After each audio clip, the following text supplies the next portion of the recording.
Karakteristik kajian pragmatik. Baik, selanjutnya saya akan memberikan kesempatan kepada teman-teman untuk mendiskusikan materinya. Baik, fenomena bahasa sebagai objek kajian pragmatik. Pragmatik adalah cabang linguistik yang mempelajari makna bahasa berdasarkan konteks penggunaannya. Fenomena bahasa dalam pragmatik meliputi bagaimana penutur dan pendengar saling memahami maksud komunikasi. Dalam pragmatik, bahasa tidak hanya dilihat sebagai sistem tanda, tetapi sebagai alat komunikasi yang digunakan dalam konteks tertentu. Fenomena bahasa yang menjadi objek kajian pragmatik meliputi yang pertama, makna konseptual. Makna konseptual adalah makna suatu ujaran yang dipengaruhi oleh situasi tertentu. Bukan hanya arti kata secara harfiah, artinya untuk memahami maksud seseorang, kita harus melihat yang pertama, tempat atau di mana percakapan terjadi. Yang kedua, waktu atau kapan terjadi. Yang ketiga, situasi atau formal, santai, tegang. Yang keempat, hubungan penutur dan pendengar atau teman, guru, orang tua. Yang kedua, tindak tutur. Tindak tutur adalah konsep dalam kajian pragmatik yang melihat bahasa bukan hanya sebagai alat komunikasi, tetapi juga sebagai tindakan. Artinya ketika seorang berbicara, ia tidak hanya menyampaikan kata-kata, tetapi juga melakukan sesuatu melalui ujaran. Konsep ini dikembangkan oleh tokoh seperti J.L. Austin dan John Searle. Yang ketiga, indikator. Indikator adalah makna tersembunyi atau tersirat dalam suatu ujaran yang tidak diucapkan secara langsung, tetapi bisa dipahami oleh pendengar berdasarkan konteks. Yang keempat, deiksis. Deiksis adalah kata atau ungkapan yang maknanya bergantung pada konteks, terutama siapa yang berbicara, kapan dan di mana.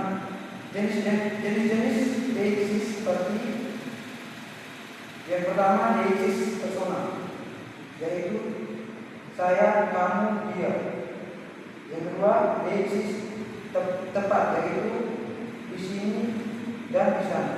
Yang ketiga, deiksis waktu, yaitu sekarang, besok, dan kemarin. Yang kelima, presuposisi peranggapan. Presuposisi adalah anggapan atau asumsi yang sudah dianggap benar sebelum suatu ujaran diucapkan. Contohnya, dia berhenti merokok. Presuposisinya dia dulu merokok. B. Prinsip-prinsip kajian pragmatik. Pragmatik memiliki beberapa prinsip utama yang mengatur penggunaan bahasa dalam komunikasi. Yang pertama, prinsip kerjasama integratif prinsip. Prinsip ini dikemukakan oleh Paul Grace, seorang filsuf bahasa yang menjelaskan bahwa dalam komunikasi penutur, speaker, dan mitra tutur atau listener secara tidak langsung bekerjasama agar percakapan berjalan lancar, efektif, dan beramanah.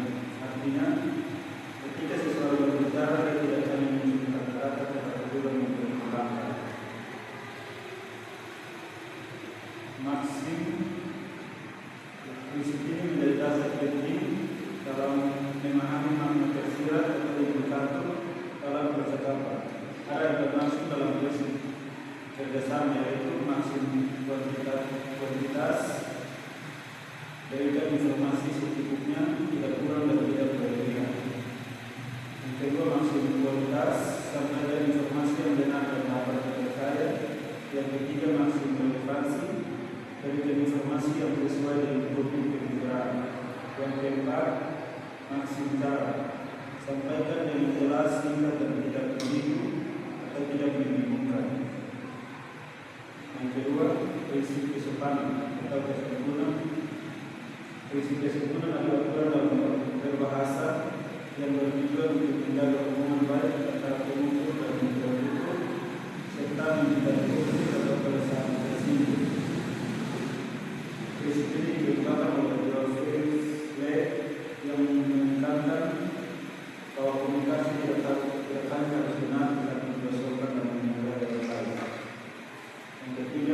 konteks. Isi konteks adalah makna sebuah negara tidak dapat dipahami hanya dari kata-kata, tetapi juga harus dilihat dari situasi atau konteks ketika dalam hidup digunakan. D. Anasir kajian wacana pragmatik. Anasir kajian wacana pragmatik adalah unsur-unsur penting yang membangun makna dan suatu percakapan atau wacana, karena dalam pragmatik makna tidak hanya dilihat dari kata-kata, tetapi juga dari konteks penggunaannya. Dalam kajian ini terdapat beberapa unsur utama, yaitu yang pertama penutur, artinya orang yang menyampaikan bicara atau pesan. Yang kedua mitra tutur, artinya orang yang menerima atau mendengarkan bicara. Yang ketiga konteks, artinya bahwa situasi yang melatar belakangi percakapan seperti tempat, waktu, hubungan sosial, dan budaya. Konteks sangat berpengaruh dalam menentukan makna. Yang keempat, tindak tutur, artinya bahwa tindakan yang dilakukan melalui bicara bahasa. Yang kelima, tujuan bicara, artinya maksud yang ingin dicapai oleh penutur dalam menyampaikan pesan. Yang keenam, media komunikasi, artinya cara penyampaian pesan bisa secara lisan maupun tulisan. Jadi kesimpulannya adalah pragmatik merupakan cara linguistik yang mempelajari makna bahasa berdasarkan konteks penggunaannya. Makna dalam komunikasi tidak hanya dilihat dari kata-kata, tetapi juga dipengaruhi oleh situasi, hubungan sosial, dan tujuan penutur. Kajian pragmatik mencakup makna kontekstual, tindak tutur, implikator, deiksis, dan presupposisi. Selain itu, terdapat prinsip-prinsip penting, yaitu prinsip kerjasama, kesopanan, dan konteks yang mendukung komunikasi agar berjalan efektif dan harmonis. Dalam wacana pragmatik, unsur seperti penutur, tindak tutur, konteks, ketuturan, dan media komunikasi. Oleh karena itu, pemahaman pragmatik sangat penting untuk menghindari kesalahpahaman dalam komunikasi sehari-hari. Baik, sekian diskusi dari kelompok kami. Wassalamualaikum